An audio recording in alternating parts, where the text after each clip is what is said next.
जय Maharashtra public, मी तुमचा लाडका पाऊंडरेश सरदे. आज आपल्या छोट्याशा मिनी ब्लॉगमध्ये तुमचं सगळ्याचं स्वागत आहे. आज मित्राच्या मैफिलीमध्ये बसलो होतो. एक बघा वैतागेल, एक वैतागेल, हे दुसरं वैतागेल, हे तिसरं वैतागेल आणि ते कोपऱ्यात बसेल चौथं वैतागेल.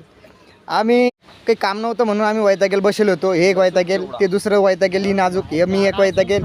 पुरे ते बोकडे कसे वास मारतात तसे वास मारायला लागलो. आम्ही बसेल होतो कोपऱ्यात, ते एक वास मारेल, ते बवरल ट्रॅक्टरा बस असे बसेल आहे. आम्हाला काही टेन्शनच नाही. आता पाय एक वैतागेल बघा तुम्ही कसं दिसू राहिलं.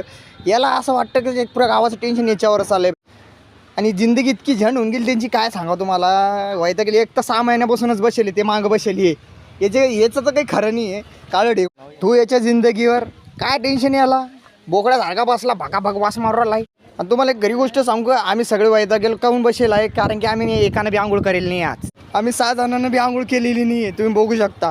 खरकाटा वास मारो डायरेक्ट. जे भांडे धुतल्यावर कसं वास मारतात तसे वास मारते. हे न तर सांगू नका याचं. हे 3 महिन्यापासून तसंच पडेल. यांना तोंडाला पाणी काय, तोंडात मुकळे बी गेले नाही. हे त्याच्या बाजूचं, अरे येतं, अरे बा वर्ष झाले याला. यानं पाण्याकडे, तोंडाकडे पाहिलं नाही, पाण्याच्या असं खाली वाकून बी पाहिले. कसं आहे ते हँग पडलं, ते ह्यावेळेस लग्न झालं त्याचं म्हणून.